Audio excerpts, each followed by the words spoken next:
Unbuildable lots.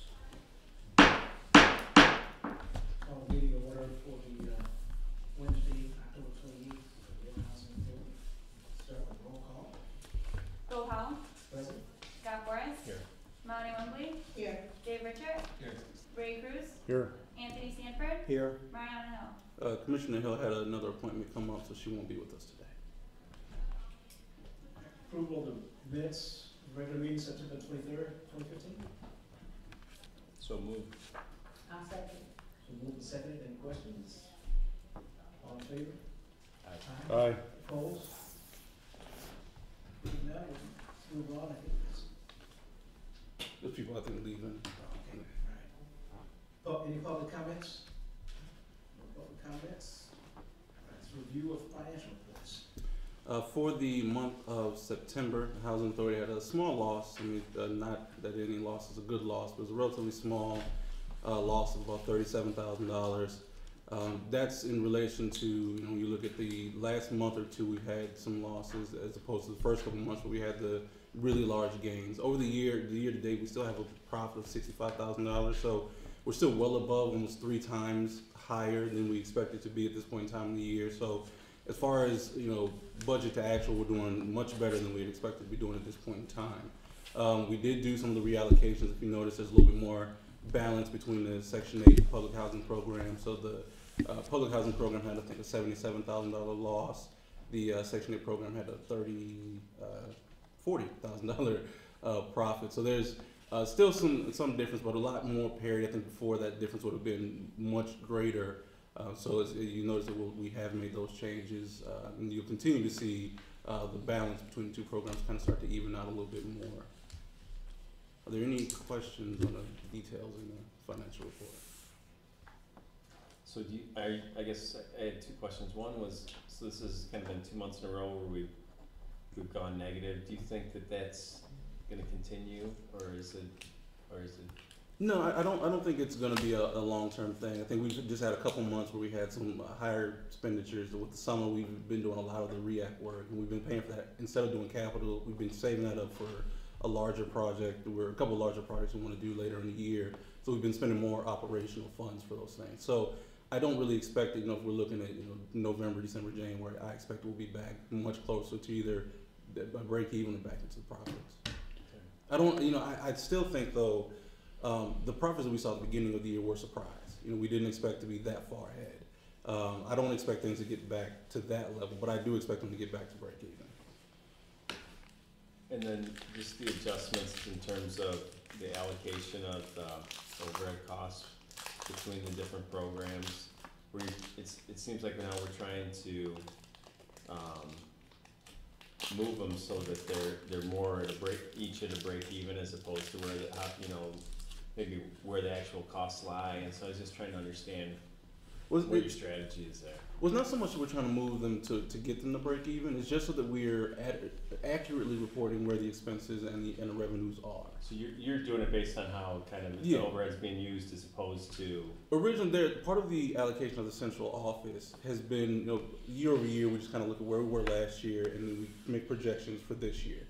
Sometimes that projection's a little off as far as how some of the work gets done once we get into that year. Mm-hmm. This year was one of those years where we projected Section 8 not to really pull in as much of the expenses as they had been. So we're really just kind of balancing from our allocation, getting it back to realities, basically. And so where my head was going is is there any advantage to the housing authority to have it look one way or the other in terms of which side's profitable, which side's not? The argument can probably best be made that it's better that we have profits in public housing, generally because HUD hasn't made, historically, they haven't come after those funds. In the Section 8 program, we've seen, especially these last 2 years, where we end up having a lot of reserves in that program, especially on the HAP side, which is how we pay out all the voucher payments. They tend to have now start to come after that money and want to take it back. So it is probably more beneficial to have the dollars on the public housing side. The challenge, of course, is we can't misrepresent, how we're actually functioning just to prevent the funds from sitting on the Section 8 program. And if they're there and they're honestly supposed to be there, we really should leave them there.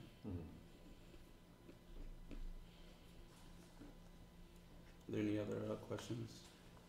Based on the losses, Keith, Mm-hmm. what's what's currently in our reserve fund?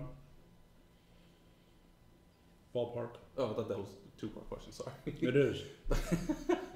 Right now, we have 1,200,000 in reserves. And What do we not want to get lower than? I would be very uncomfortable with us being below 500,000. I really personally like having $1 million. If I can do anything that I could to maintain, we would stay at $1 million in reserves, because that's enough money for us to absorb any really, surprising losses, anything that drastically happens in the course of business. Say a building falls apart and we can house people, we can help people for a significant amount of time with $1 million. It gives me that kind of cushion that I know if something happens, we can take care of it and we can manage our own operations. How many months of reserves is that, $1 million? If you don't include the Section 8 programs, there's really, not the Section 8 program, but the HAP side of the Section 8 program. Because really, it's exactly 1 month of what we spend if you really include that program. But when you look operationally, it's probably more like 3 or 4 months. It just depends. I mean, obviously there are a lot of things that we have and do here that we would immediately cut off if we had to in order to kind of keep things floating. So I'd say we could easily stretch that to 4 months if we needed to. Any other questions? Moving on to review of financial reports. There you go. Sorry. Oh, I'm sorry. Were there any questions on the list of bills? I didn't know. Financial reports. Oh, Just did that. I'm sorry. Review of departmental reports. I wasn't gonna tell you what to do. You're the chairman. It's just,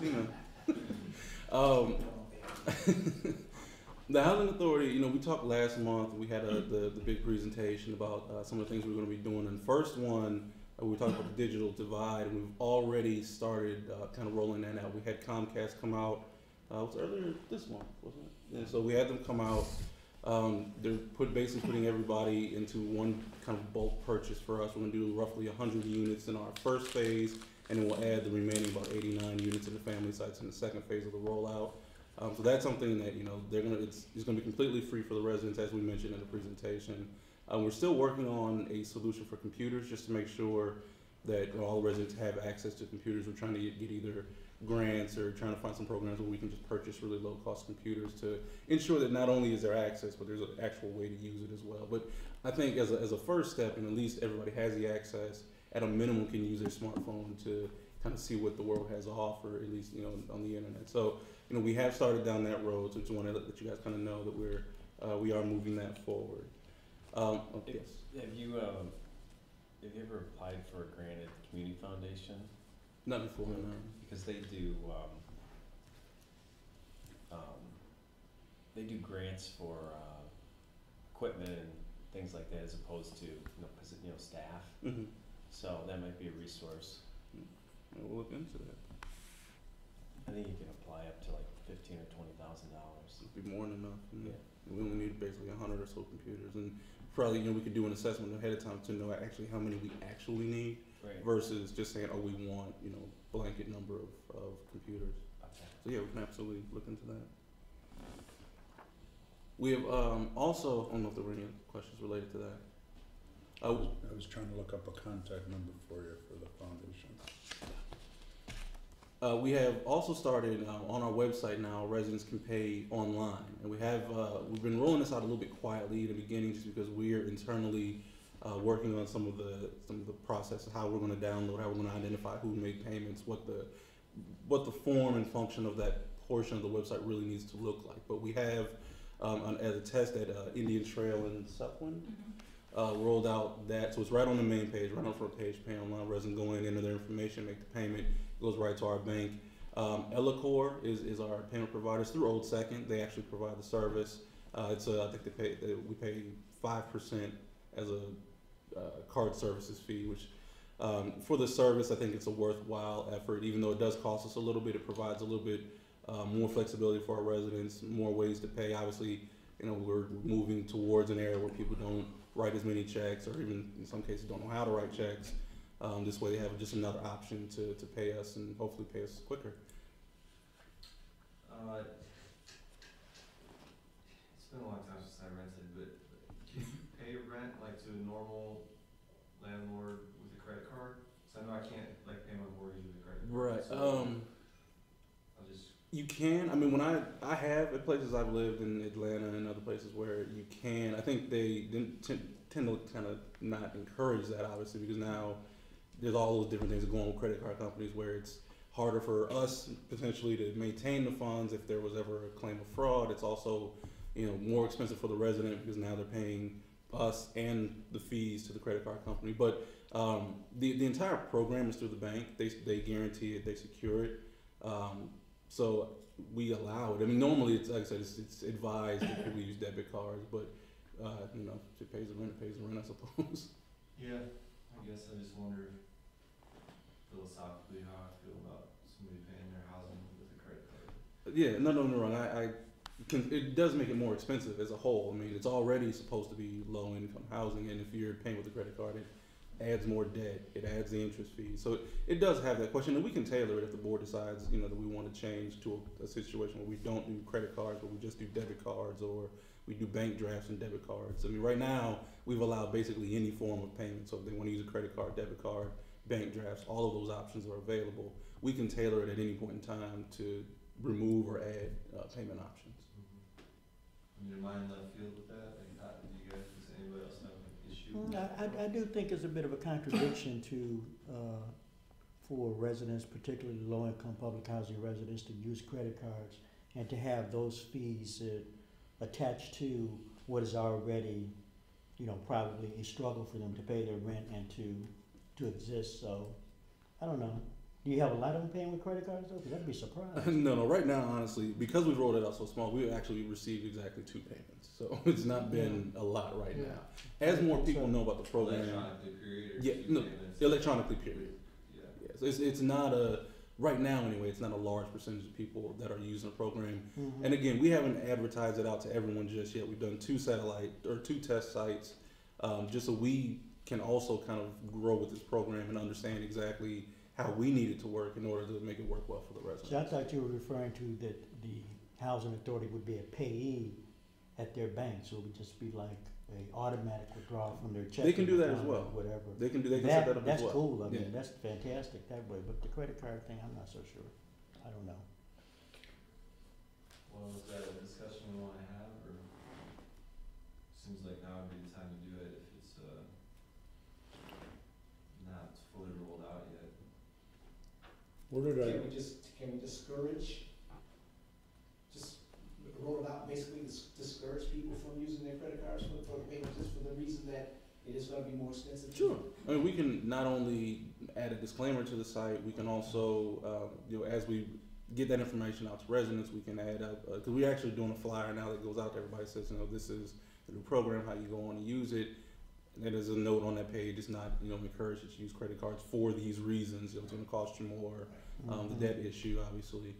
And again, we can also go to the bank and say, we could, I guess it's possible that we could even add a fee for using a credit card that would then discourage people from wanting to do it. If it was, if we said, oh yeah, you pay your rent, but same way with, like, if I try to pay my ComEd bill with my credit card for whatever reason, there's a fee on top of that. That's right.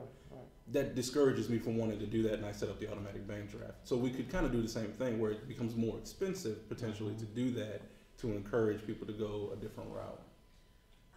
I guess if I knew the logistics of the a merchant, how different cards you have to say if it's a credit or debit, Mm-hmm. and there's so many different bank cards out now.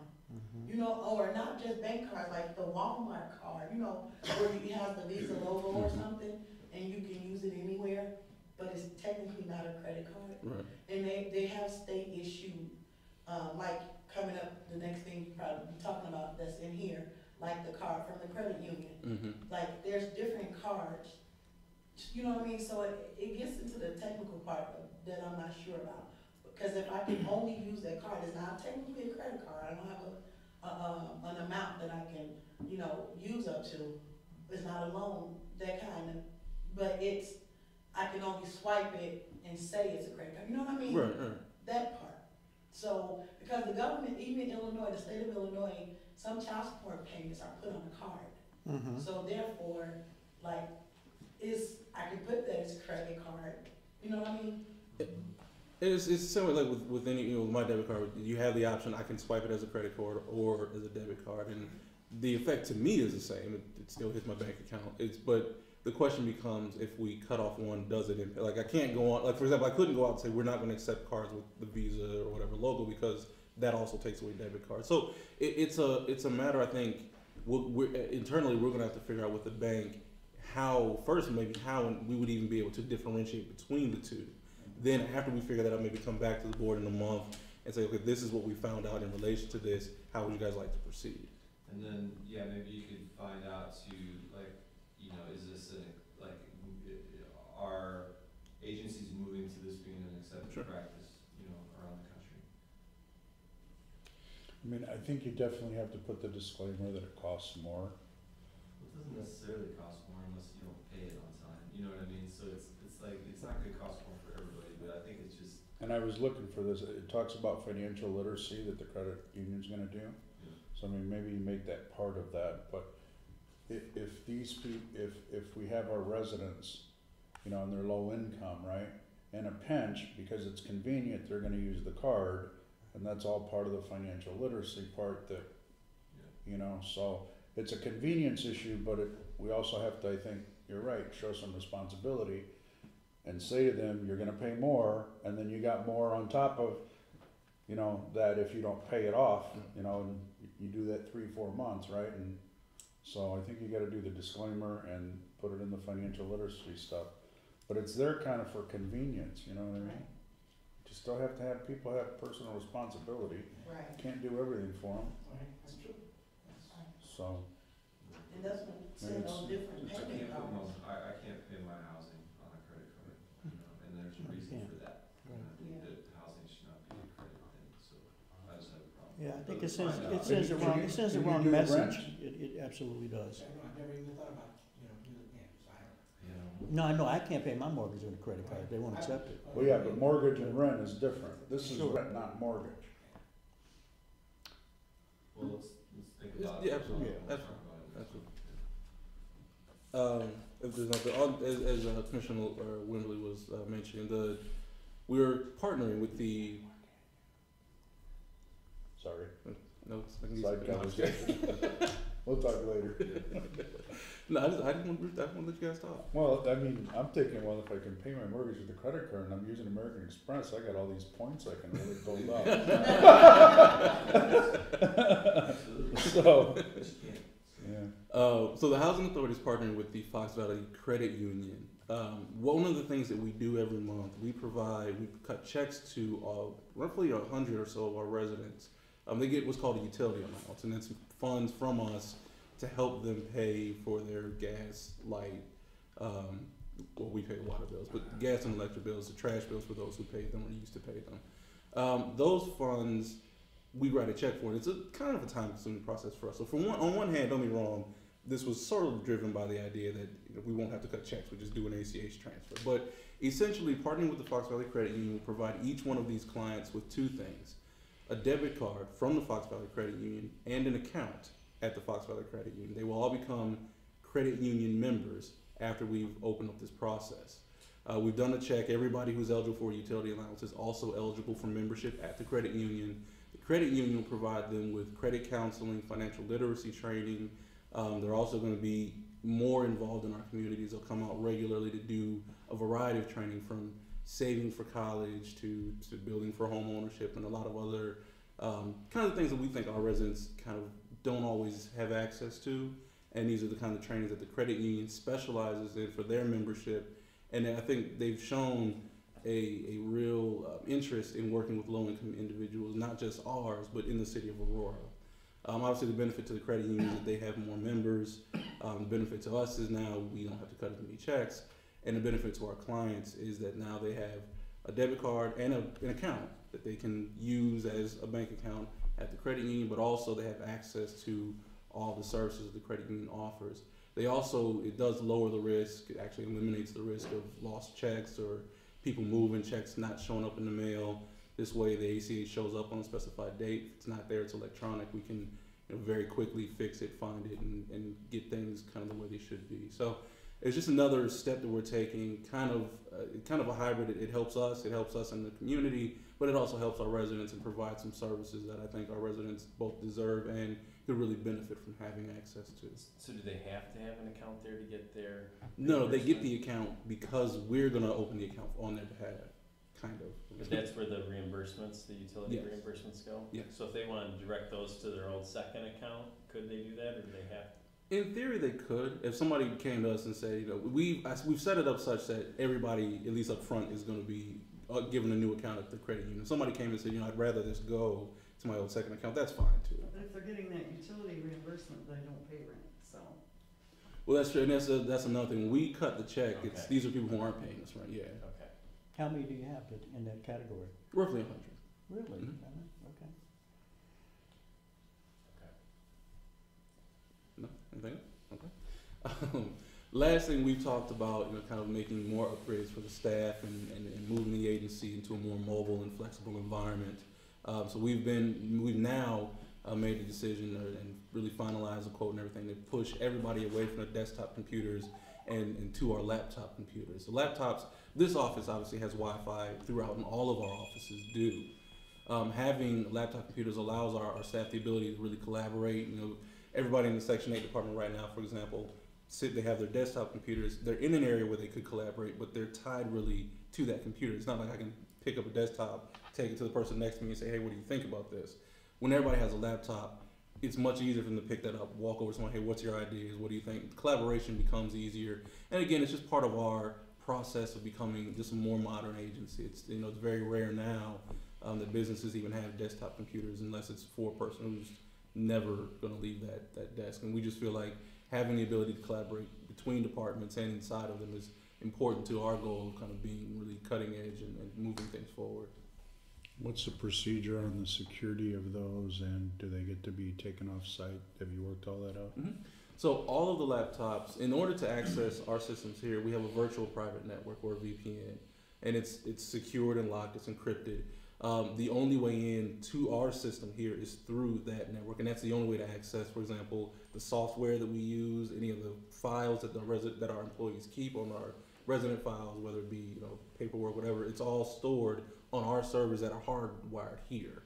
So you have to get in through that virtual private network to even access any of that. So it's all secured.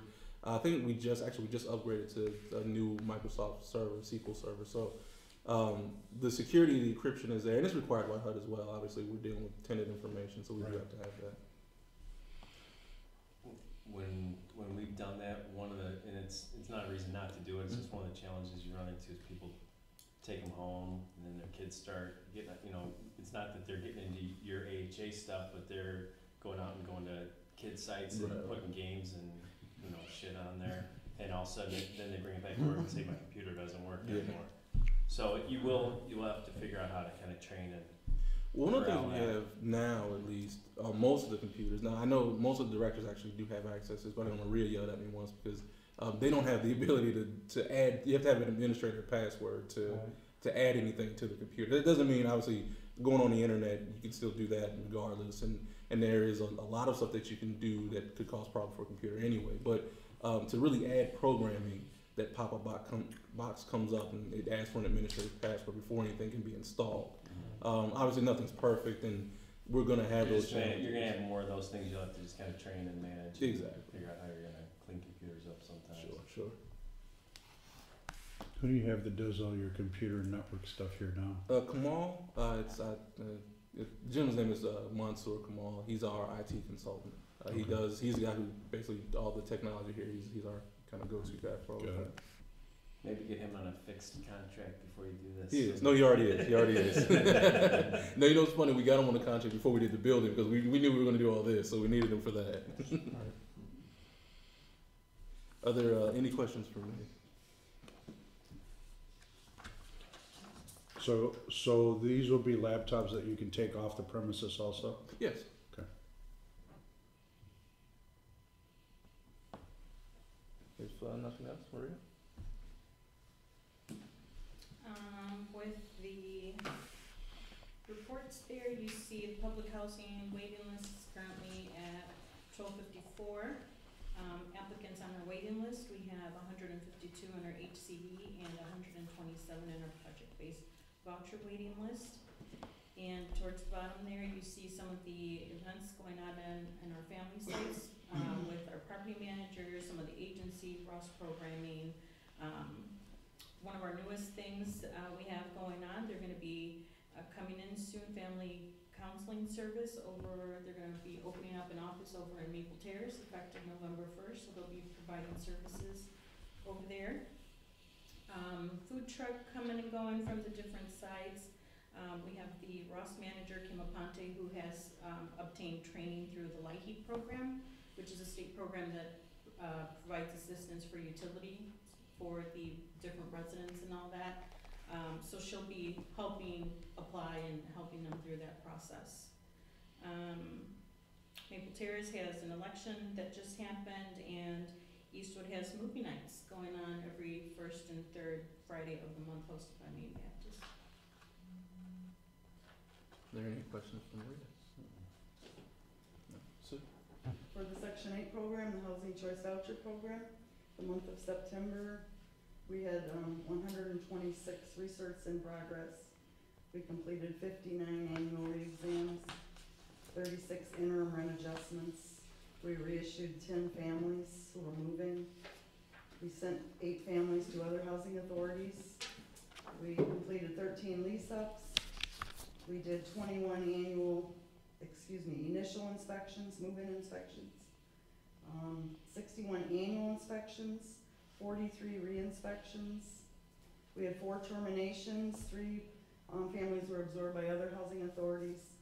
1 was terminated for family obligation violations. We had 1 unit that was abated, and total right now 804 vouchers that are leased. And we have 14 VASH vouchers, the veterans vouchers. Questions?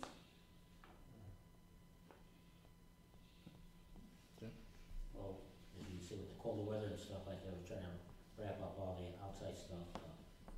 Hired contractors to do a lot of the major stuff that are actually will be major findings for our REACT. So we're out in the REACT mindset all the way through, not just and part of it is tripping hazards and building deterioration. So at Indian Trail, where basically we did a lot of the sidewalks, we pulled out some old closet rods that were just kind of an eyesore, plus they were actually tripping hazards too.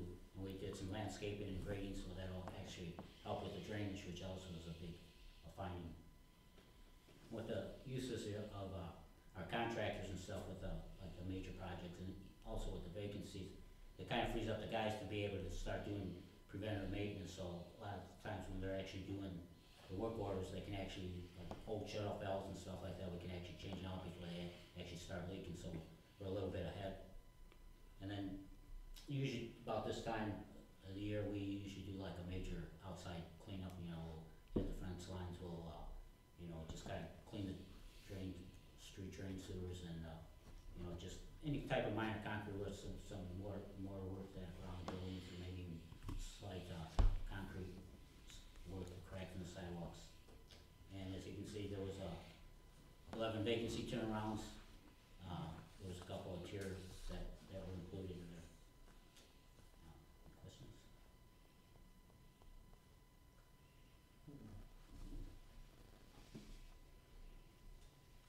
Okay. All business. Just some updates on the on-site review of some of the items. You'll see one of the resolutions today includes 3 policies. Actually, can I stop you before you go into the resolutions? Yes, sir. As I pulled up, I looked at these awesome fields that we have here on the property. Mhm. What's going on with, what are we doing with these fields? My secrets. My secrets. Oh, okay. No. We've been, you know, Would that come out of new business? in theory, yeah. I can. That's fine. No, we can do it wherever you want. I just don't want to forget about it. No, So- it's easier to answer it now. Sorry, Chief. Yeah, we're one of the things we've had out to bid. We just actually, we just actually closed the bidding period for was an energy performance contract. It's one of the things that's been in our strategic plan for a while, and we are now getting around to actually getting the contractors in for that program. We haven't actually selected a contractor yet, but one of the big items that we're going to try and get funded through that is a potential solar farm here on the site that's large enough to provide all the electricity for our public housing site. So that's one of the options on the table. Obviously, if HUD approves that in our energy performance contract, then they also approve us not putting housing on that portion of the land, which is part of the secret there, is that if we can get them to approve one thing, it then addresses part of the other one. So, And it would provide enough energy for what? in theory, at least, and again, there's a lot of calculations that haven't been done, but there's a potential that if we get a large enough, if we can fund a large enough solar field, that it could theoretically provide enough electricity, if the sunlight works out, to provide free electricity for all of our public housing sites. So how much of that will that take up? The whole? They're saying somewhere between 7 and 8 acres would be necessary to get it, which is most of it. We're talking about 60, Okay. basically 60% of it. What's our backup plan? The solar farm was kind of the first really big plan we really thought of using for the land. And we've had some other discussions. Actually, Chairman Powell brought up a good idea of putting was the patios like at parks that people rent to have barbecues and different things. And that would still actually leave room if we did both to have those, and they're revenue generating. Obviously, during the summer, we'd probably have those packed at least every weekend. But beyond that, we've really tried to look at options that included potentially offloading the land to either a private developer or to another community organization, be it the Park District, the City of Aurora, or just doing another. In our original strategic plan, there was the idea of having a kind of community service center where a lot of the nonprofits in the city all were in the same place. I know that there's kind of that same idea exists downtown now, so it's kind of a contradictory kind of thing. If we do that, we'd want to do it in conjunction with the city, not against. But one of the, I think, challenges that a lot of families in need in Aurora have, it's a unique challenge here that's not a challenge, say, in Chicago, is transportation. Our nonprofits tend to be spread out throughout the city, and you have to get to each one of them. If they were all right here, all of a sudden you only have to come to one place to get everything that you need. So the thought would be, that if we were to do that project, that not only would it be a big kind of collaboration between a lot of nonprofits to get something funded and built, but it would also turn out to be something really good for the people in the community that need those services. And when you kind of talk about getting bids in, how long do these solar panels get locked up for when someone puts them in here? So the energy performance contract either has a 10 or 20-year repayment period. It's usually a multi-million-dollar approach to bringing down your energy consumption. The way the program works, and we'll have a whole presentation before we bring this to the board.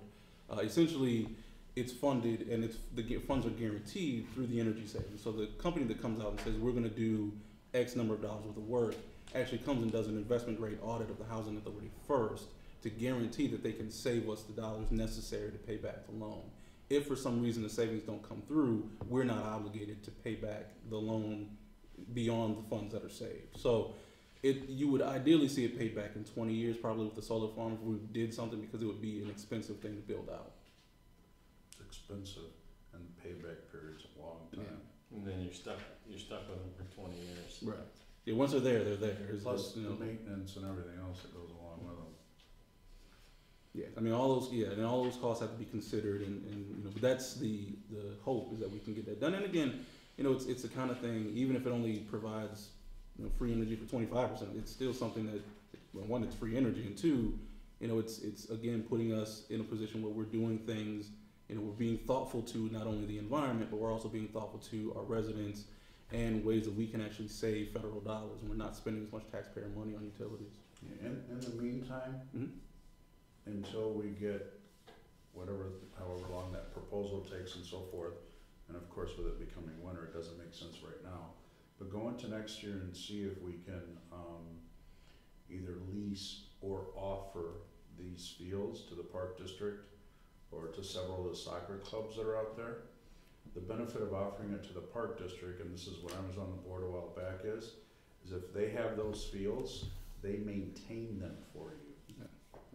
Okay, which means that doesn't cost you any money, you don't have to hire anybody, or any of our staff does that, and it gives them access to those fields. So I don't know if they rent stuff or not, but at least that's temporary, you don't have to take care of it, Absolutely. and they use it for, whatever they need to use it for, so. Definitely a conversation we'll have. But 3 or 4 years ago, when I was on the Park District Board, they didn't have enough fields to do everything that they wanted to do, and I'm sure that's still probably the issue. I think that the expansion of Stewart has kind of solved that problem. Yeah, But it might you have. might check with Aurora Christian, because I know that they're trying to build a soccer program there, they used to have some of their junior high stuff on some different fields, and those are gone now, so. Might be something where they can maintain it, if they can use it. And as you know, Aurora University continues to expand and do Yes. things, so those are all.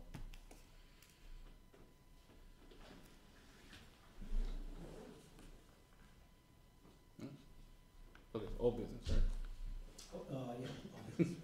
So you have, the first resolution that will come up, addresses some of the policy issues that came up. There's a new travel policy, a new outstanding check policy, and a new, tenant revenue write-off policy.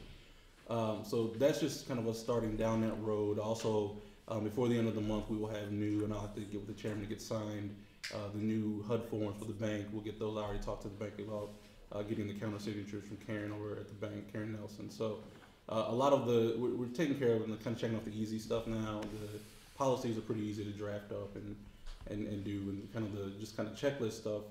That's the easy stuff we try to get done in the first 30 days, just so we don't have that lingering out there. So after that, though, we will really need to dig into any of the procedural stuff. Obviously, we've got the 6-month time frame to get the kind of process manual done for the agency, and we're moving through that. The intake portion of that is pretty much done, and so now we're starting to move over into the rest of public housing, and then we'll get into Section 8 and finance. So we're still it's early, but we're still kind of trying to get as much progress done as possible so we can condense that time frame. So.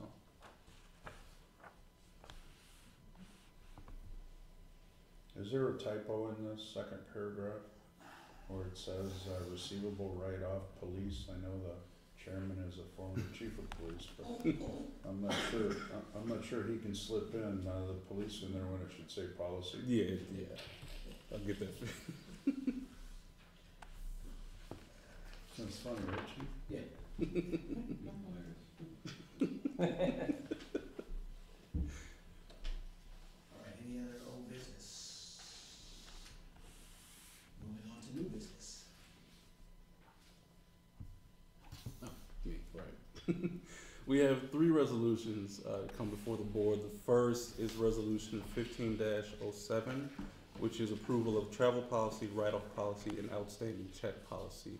I believe I provided all of those policies to you with the board packets. Basically, again, this goes back to our on-site review, and also it's just one of those things that again kind of needs to be updated every so often to keep with the times, make sure we're not running on outdated policies. So we're essentially bringing all 3 policies to the board. I do want to make note, though, that Commissioner Stanford brought to my attention a change that needs to be made to the travel policy. Essentially, the wording in the second paragraph about using a personal vehicle to transport, we're not allowing resident or employees to use a personal vehicle to transport any non-AHA personnel, essentially. So we just needed to change the wording so that was a little bit more clear. The wording now, just so everybody's not going to pass this around so you can read it, just basically says, while using one's personal vehicle in the process of conducting AHA business, neither residents nor any other non-AHA personnel are to be transported in employee-owned vehicles. So that's the only change to what was provided that we've made. But other than that, the intent and the wording obviously are different, but the wording is different, but the intent of the policy is the same. And I'm assuming that's feasible, right? That's not.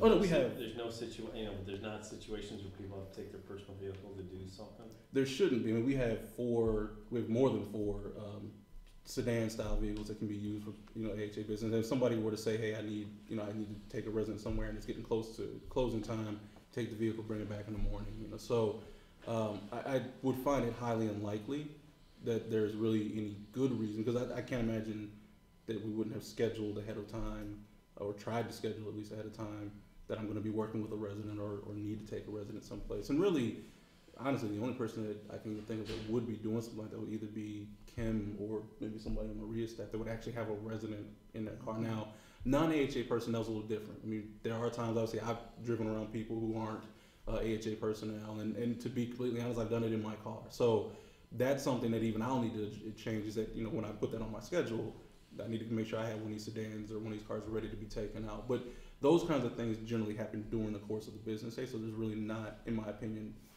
a good reason where we wouldn't have the access to the vehicle. What's the big push to do to make sure that no one's using their personal vehicle?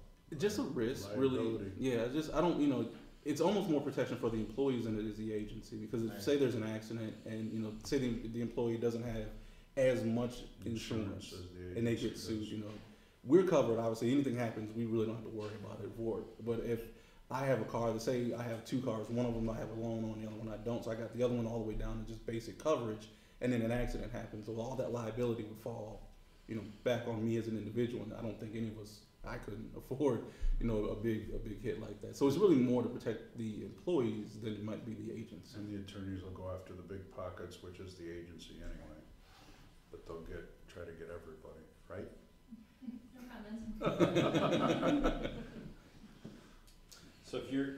So in the situation where you're supposed to be using your car or your business car, and you're giving me a tour of the facilities in your car, and you get into an accident, then is the insurance company gonna say, Keith didn't follow policy, so?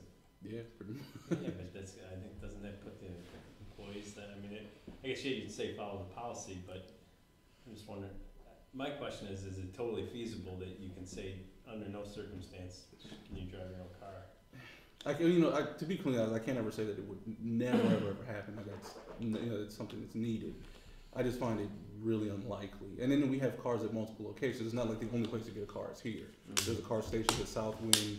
We could easily leave a car at Eastwood. I mean, I just think that it doesn't happen enough that we have residents in our car or non-AHA personnel. I don't think it happens enough during the course of the day that it should be an issue, I guess.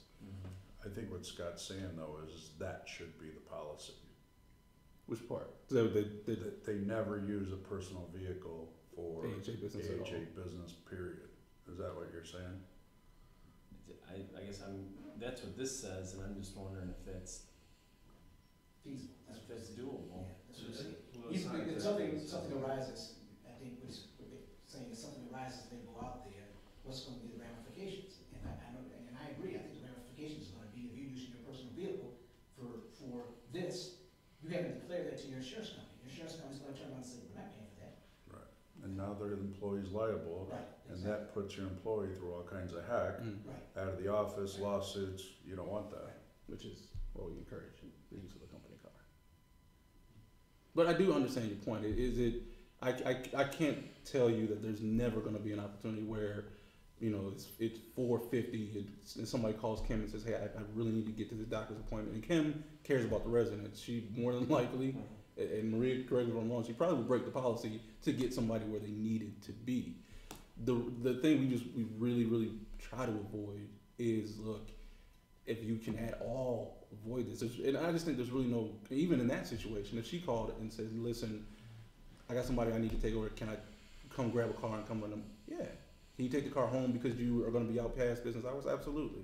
I'd rather you take one of my company cars home than you, again, put yourself in a riskful position where something could happen potentially to you.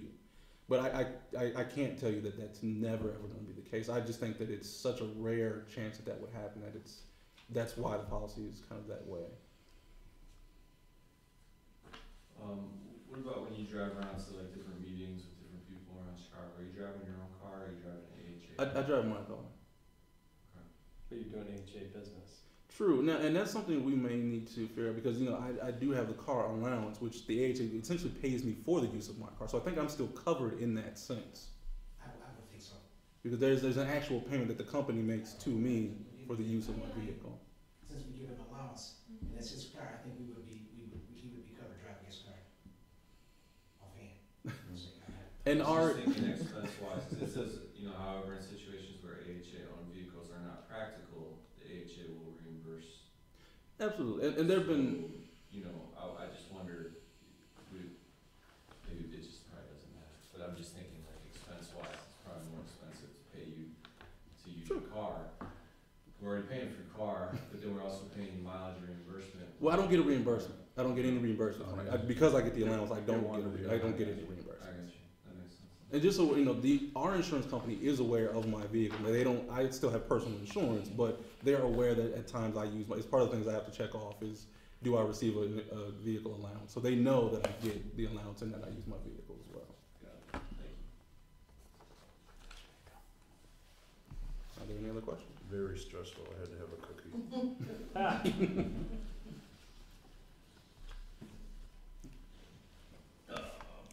So, Mr. Chairman, do you want a motion and a second on this? Yes. I motion we pass resolution 15-7, approval of travel policy, write-off policy, and outstanding check policy. Good motion, do I have a second? I'll second. Motion is second, no discussion? If not, all in favor? Aye. Opposed? Motion passed. Well, that one's going around. Resolution 1508, which is approval of the project-based voucher management contract. If y'all remember, we had a lot of discussion about the development company a couple months ago, I think back in both May and June, particularly at our June meeting.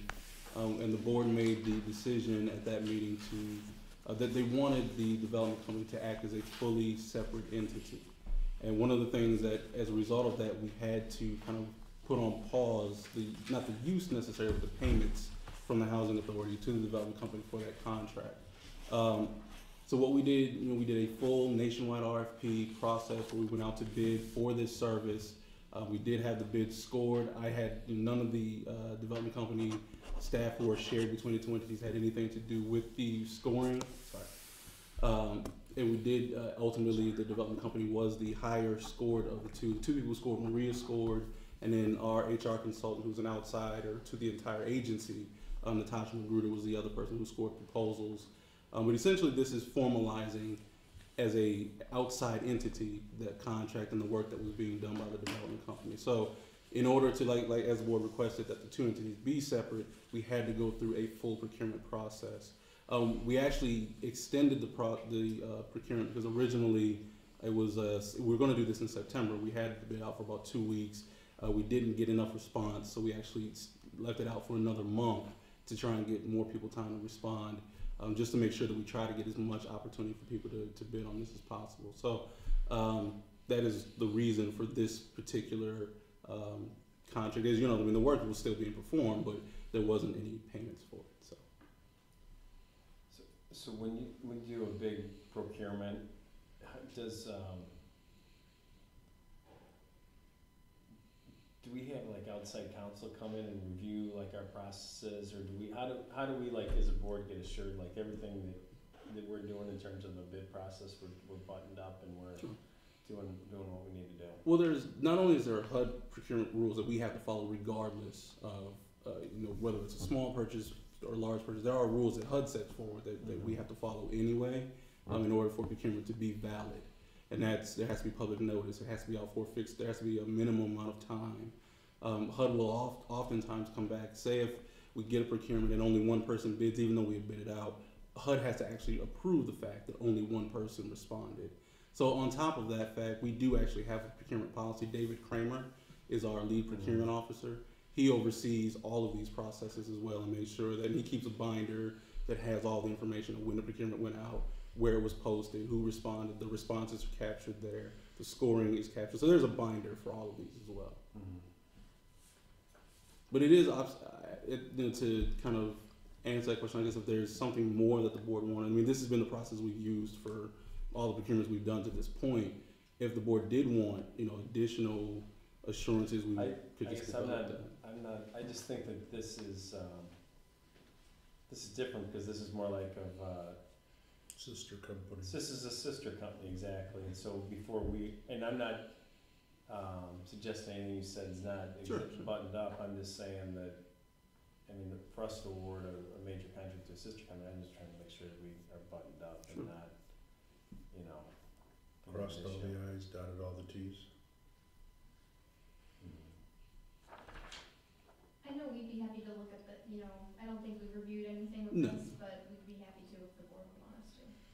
future or in this instance. So the guy that you talked about that reviews these process, Mhm. what was his name? David Kramer. And is he on staff? Yes. Okay. You'll know when you see him. So he basically has a checklist, goes through everything and said, yeah, we did this properly, Yes. this many people responded, this many didn't, okay. And all that's documented somewhere. Absolutely, and also another thing that happens, in the course of every year during our annual audit, when the auditors come in, they look at any bid packet that's over, I want to say over $50,000. They actually come and they review the bid packet as well. So these are reviewed 3 and 4 times, and we do them before. And then, of course, our auditors come back in and do them. And then HUD, if they ever have any questions, they also come back and do them as well. Any suggestions on this process, Mr. Stanford, since you have a lot of experience? I would feel a lot more comfortable if legal counsel would take a look at it, make sure that everything is in line and in order. Just don't want any appearances, if you will. That's basically what I'm saying. Well, I think the appearance is already there, that's the problem, so I wanna make sure Well, that it's, true. totally 100%. But this is a practice that's done nationwide. Yeah. It's a valid,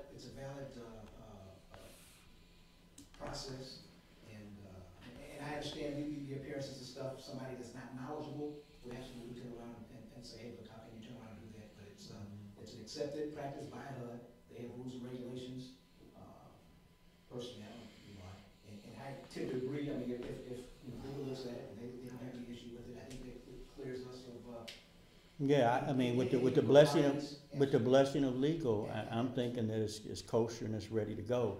My only thing is that when you have sister organizations that you're dealing with, even though we know nothing is going on, we're already, we know the process was followed, others will look at it and say, well, how did this happen? Particularly if you have shared board members.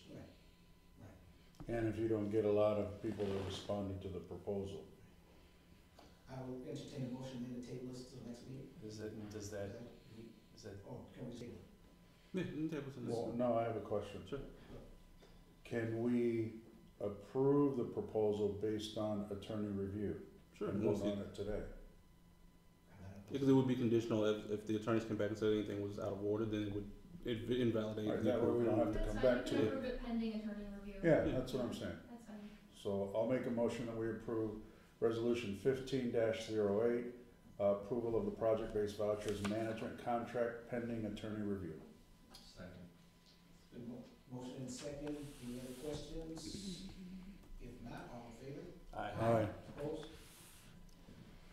Timing wise, so just say in 2 weeks, you guys say everything's cool, Sure. then that way then at that point you can just go and Sure. catch up on the payments and stuff. Well, now I will say this: we're not going to catch up the payments. When we stopped the payments, we agreed as a development company we were just going to do the work regardless. Oh, okay. So we're doing the work. We're not asking for retro payments. We're only asking because it looks weird if we also do retro payments. Sooner Yes, the it better does. then, to get Sure. that. Yeah, in the same way we talk about appearances and sister, I don't want there to be retro because we wouldn't do that for anybody else. So Right. it's the same situation here where we can't ask for retro payments for this either. And so you understand, Keith, because you're not from Aurora, okay, but you're starting to get it. It ain't us that's the issue, it's other people No, I that will look understand. at it, and as you know, silly lawsuits that we've already gone through, so. No, not a problem at all. And then, well, I guess we'll do probably the same thing Same then for thing the for next one. 15. Yeah. I'll explain it though, and any questions, and then, So, right, Scott 1509, pretty much the same deal? yeah. I mean, I guess we still need to have it presented and discussed so that you guys can make that determination if you like.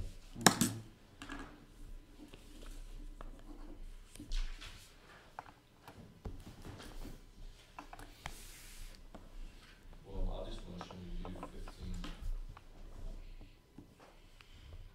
15-9, approve pending attorney review. I second. Been motion second to approve resolution 2015-09. Any other discussions? Being none, all in favor? Aye. Aye. Opposed? Motion passes. See how much we trust you but don't trust you? It's a very fine line. Trust but verify. That's Reagan, right? Trust but verify. While we're signing that, can I bring something up? Yep. About some transportation came up. Right now, the Pace bus, has changed their routes, and Indian Trail students cannot get to school. I know a young lady that missed school 3 days. And so I don't know if anybody know anything or how to go about getting heard about it, but a parent called and was saying that her daughter, this what happened. I went on the district website, I was looking for some other information, but it was in the news and, announcements area, and it was saying Pace Bus 521 has changed. It's no longer that number anymore, it's 2 different numbers. And, the notice on the school district website wasn't up until Friday at 11 p.m. Supposed to happen Monday morning. I was like, what is that? Like, there's no notice. So, I'm trying to understand how and why the Pace do that. They have communities all over Aurora, but especially Indian Trail, you know, and the mom does not have a vehicle, and so she said her daughter hasn't been to school this week because the bus doesn't come there anymore.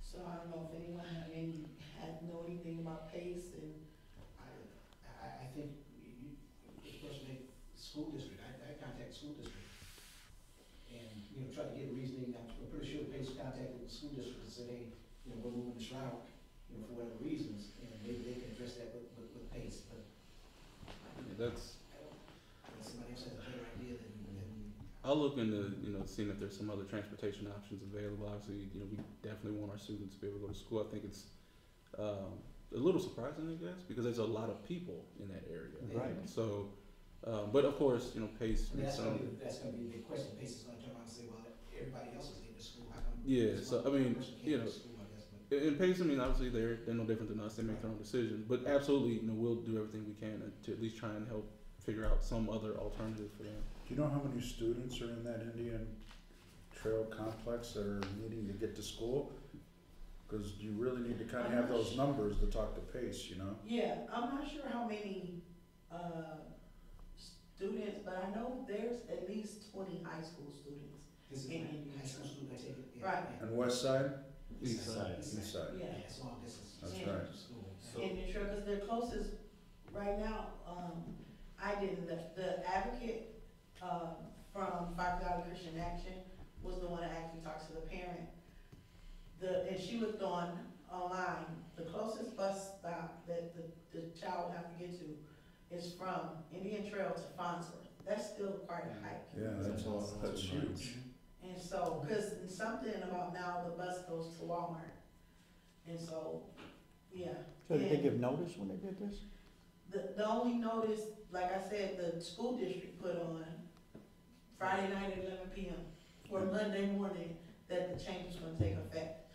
And That's not right there. And how are the other 19 kids getting there? I think some are getting a ride and some other ones missed school as well. But that one parent called about her daughter. There is a school board meeting Monday, so I'll make sure to, till the end to make sure I get the information to the parent to be at the school board Monday. And get on the agenda in Yes. advance like they have, Yeah. to do in all these public meetings. Yeah, I recommended that the advocate that Melanie, Ms. Wembley is talking about, Ravella, did actually contact me earlier today as well regarding the same situation, and I recommended the same thing, start calling Pace, attend their meetings, call the school board, attend those meetings, figure out numbers, do all that, Yeah, go Try and in with figure all your something out information on more. how many kids and all the other stuff, cause 20's a lot for them not to stop there. But again, they've got their own economics that they gotta deal with too. The Aurora Township has bands to do stuff. Yeah, but I don't know if they do. I know for seniors they do it, I don't know if they do it for that type of thing. Okay, well, we're gonna have to go into executive session, so. Oh, do we? Oh. So we'll excuse,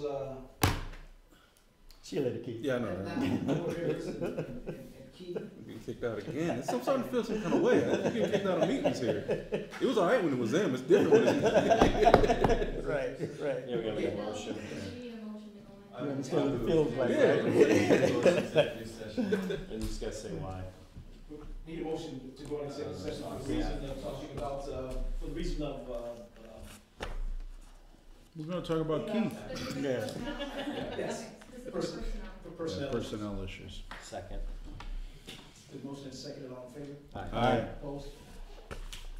You guys have a recorder here. I'm gonna turn off the. There is a recording? Yeah, they're on this tab. You just need to hit the little circle. I'll leave that with you. Okay. Which one is it, the arrow? Circle. Should. Oh, circle, okay. Did you want me to take the cookies to the And none, so kitchen? I'm gonna text them. Yeah, try it, okay?